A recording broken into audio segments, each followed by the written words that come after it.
Welcome everyone. We'll be doing chapter 14 where we'll be handling exceptions.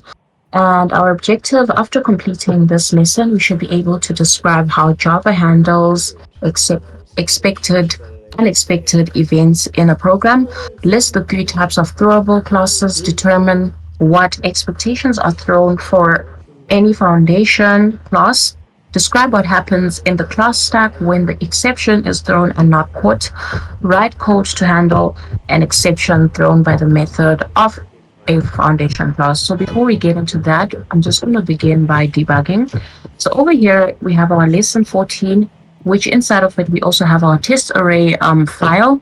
And then, so I've put my breaking point on line 7. So over here, we create an instance of test array with the size of 5. And then I step into, and then our constructor that initializes our array with the given size. And then if I step into again, then we've got our integer array with the new integer size, which is 5, and the integer array is equals to null. And then if I step into, then our integer array finally has like a 0, 0, 0, what is this called? Value to it. And then we step into again and we brought to our test array, array 1 equals to new test array with the size of 5.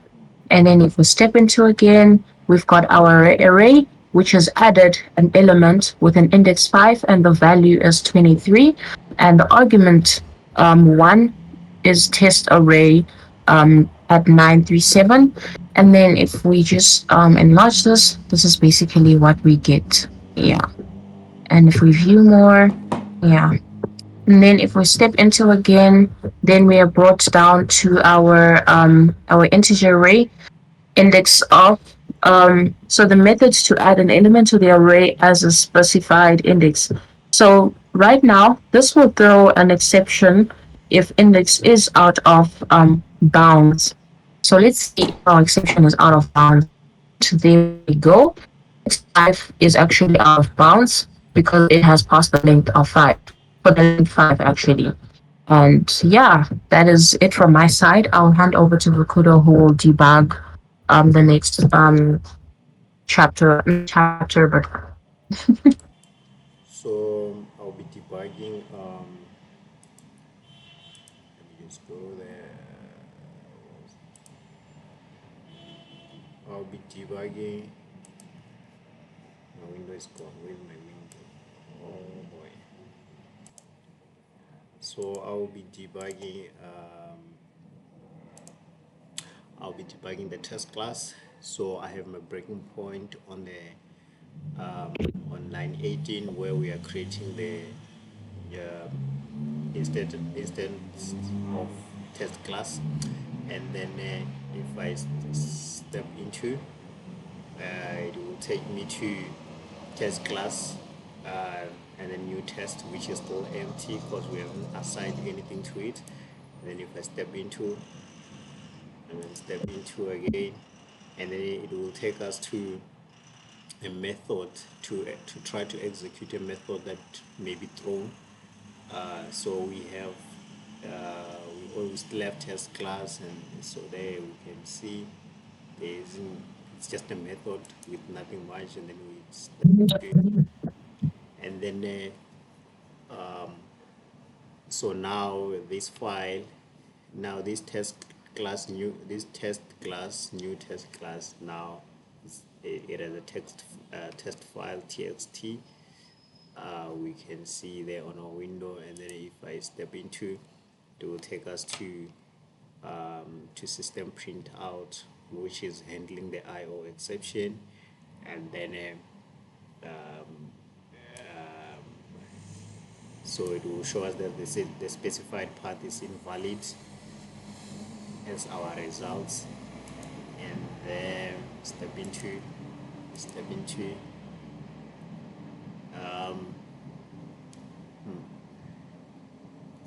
can you enlarge the debugging window? Let's see.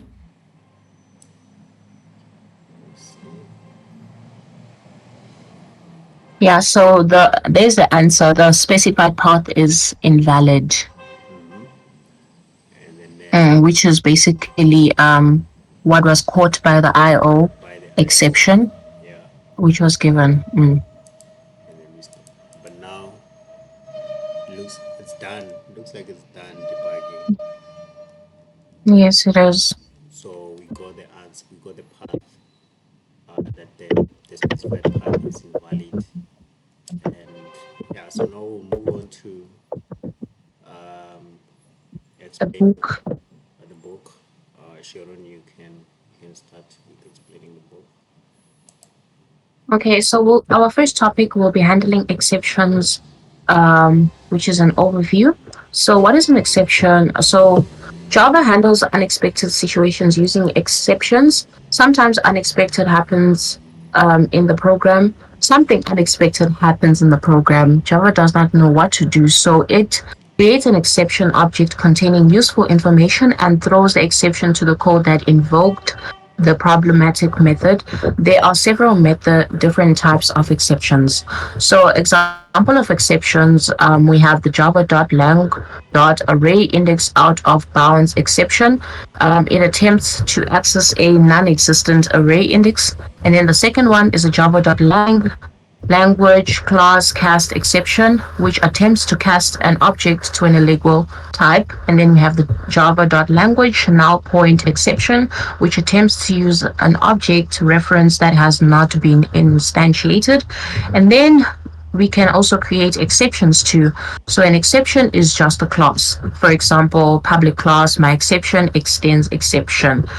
And then we have our first example here. So this code shows a common mistake made when accessing an array. Remember that arrays are zero based. The first element is accessed by a zero index. So in an array like the one in the slide that has 5 elements over here, the last element is actually in integer array 4. Okay. And so integer array 5 tries to access an element that does not exist, and Java responds to this program mistake by throwing an array index out of bounds exception. The information stored within the exception is printed to the console. And then secondly, this is our another example. Here is a very similar example, except that this time the code that creates the array and tries to assign a value to a non-existent element has been moved to a different class test array.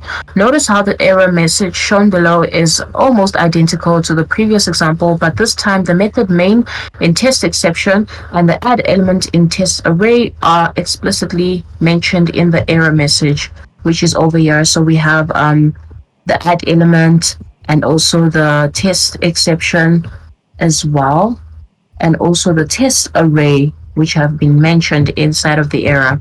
And then this is called the stack trace. It is an unwinding of the sequence of method calls beginning with where the exception occurred and going backwards, like how we showed in our debugging.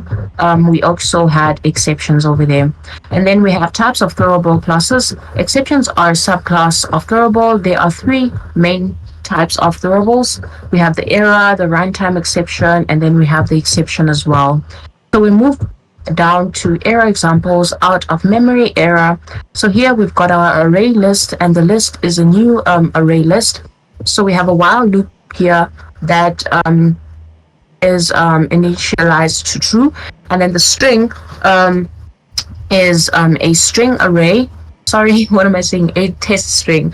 And then the list dot add has got a dot add method, which adds the string. So the long size is equals to the list dot size method, and then if the size is divided by, what is this, 1 million years, so then it should basically be the same as, is double equals actually the same as or equivalent? I have no idea. Let's just check Is this equal up to. quickly. Wait, let me see. Wait. Hmm? So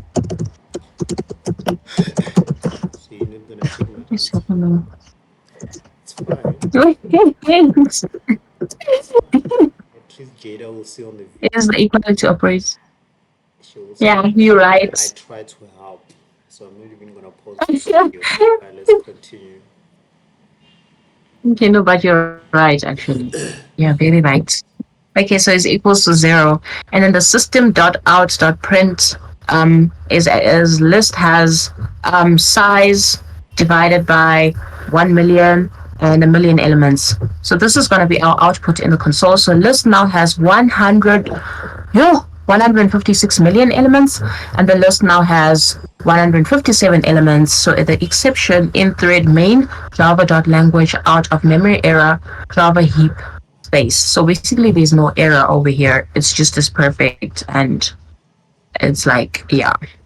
And then we move over to the next topic, which I'm going to hand over to Rakudo for him to explain to us. Which one is it? It's propagation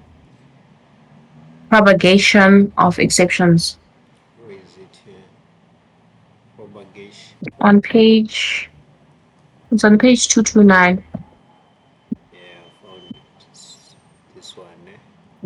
So I'll be doing Mm-hmm. propagation of exceptions, and we have normal program execution, which is the call stack, where you don't have this condition, do that, do this, and then we have our main method, which we'll call the do this, and then also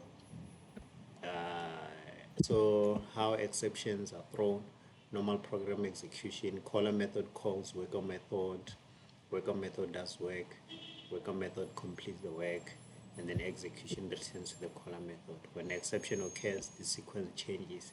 An exception object is thrown and either passed to a cache block or in the current method or thrown back to the caller method. So so they said an exception is one of the subclasses of throwable, and the throwable objects are thrown either by the runtime engine or explicitly by the developer within the code. A typical thread of execution is described above. A method is invoked, a method is executed, the method completes, and control goes back to calling back method. So I'm just gonna go to the next chapter because this one was so short. So I'm gonna go and do catching and throwing exception. So we have working with exception NetBeans. We're not using NetBeans, so I'm just gonna move on. So we have the try catch block. So where we have the try block here. We'll see it by code like try do risky code, and then we'll catch it by having the catch exception e and then a string error message. Or the second option that we can try and catch block, we can do try and catch block. We'll see the throw exception by having public void do that, and then it will indicate that it's throwing exception. And then we have program flow when an exception is caught. So we have main method, which will have the utils. This is just an example. Utils, the utils, new utils. So we are initializing here, and then we have the utils do this, and then we'll have the results printed back to the main method. So this will be our output here. So we also have where our utils where our do this is our public void, and then we have try do that, or we catch the exception here, and then we will have the string message, and also we have public void do that. So we have do this and do that, and then it will also catch it will also throw the new exception ouch. And then when an exception is thrown, we'll have the the class utils and the class test, where on the utils exception is thrown in do that, and then the execution return to do this, or must be caught or thrown. And so now here we are doing throwing throwable objects, where we have the exception thrown in do that, and then we have the condition: if do this does not catch the error, then the, the main method must catch or throw, must catch or throw it. And then also we have another example on caught exception, where we have the exception thrown into that, and then it will be propagated up to the stack, and then it will be traced and printed to the console, and then it will look like this. And so the summary of exception type is a throwable is a special type of Java object. It is the only object type that it is used as the argument in a catch clause, can be thrown to the calling method. It has two direct subclasses, which are errors and automatically propagated up the stack to the calling method. We remember having all these examples. And exception must be explicitly handled and requires either a try catch block to handle the error, or throws in the method signature to propagate up the call stack. It has subclass run time exception and automatically propagated up the call stack to the calling method. So I'll hand over to Sharon, who will continue. Okay, so I'll be continuing from multiple exceptions and errors. So we've got a multiple exception example here, which the example in the slide shows a method that could potentially throw three different exceptions. So the first exception basically is going to be an IO exception, which is this one, the first one. And then the second one is going to be an illegal argument exception. And then the third one can be an array index out of bounds exception, which is probably the last one because our index our my integer is 5 and it's equals to 25, which the index is basically invalid because we are expecting to have something that is probably less than 4 or equals to 25. And then we move over to catching IO exceptions. So we are going more in detail about these different examples. So basically, the example of the IO exceptions um, with the director is set as shown above. And then we have got an exception. We've got the argument TE, which causes an illegal argument exception to be thrown. And because it is a runtime exception, it gets thrown all the way out to the console. And then we move over to catching illegal argument exceptions. So the example in the slide shows an additional catch clause added to catch the potential illegal argument method, which is basically this part, which is we've got our try catch IO exception, and we also have our catch illegal argument exception, which basically catches the exceptions and prints them for us in the console. And then we have our catching remaining exceptions. For that, we basically use the array index out of bounds exception, and we also use an additional catch clause to catch all the remaining exceptions. And then we are going to read our summary from ChatGPT. So our core topic demonstrates array handling and exceptions, and the concept demonstrates basic array usage and the risk of accessing out of bounds indices.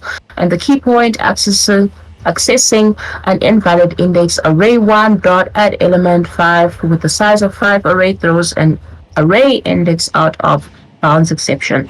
Okudo, you can read the second part. Yo, it's actually long. So, But yeah, you can read just the second point and then we can just stop it right there. and then checked and unchecked exception. So in terms of code, multiple exceptions and test class, and then concept, it says show how to handle both checked exception and unchecked exceptions, like array index out of bound exception using multiple catch blocks. And then key point, catch specific exceptions first and more last general ones last, to avoid unreachable code errors. So Yeah. just to show in the video, we had all the codes, just that we explained everything from the book. We have all the files that are needed. There we have test arrays, multiple exceptions, and then test class and you tell. So I think that was it for lesson 14. We'll stop here. We'll meet on chapter 15. Thank you very much. Thank you.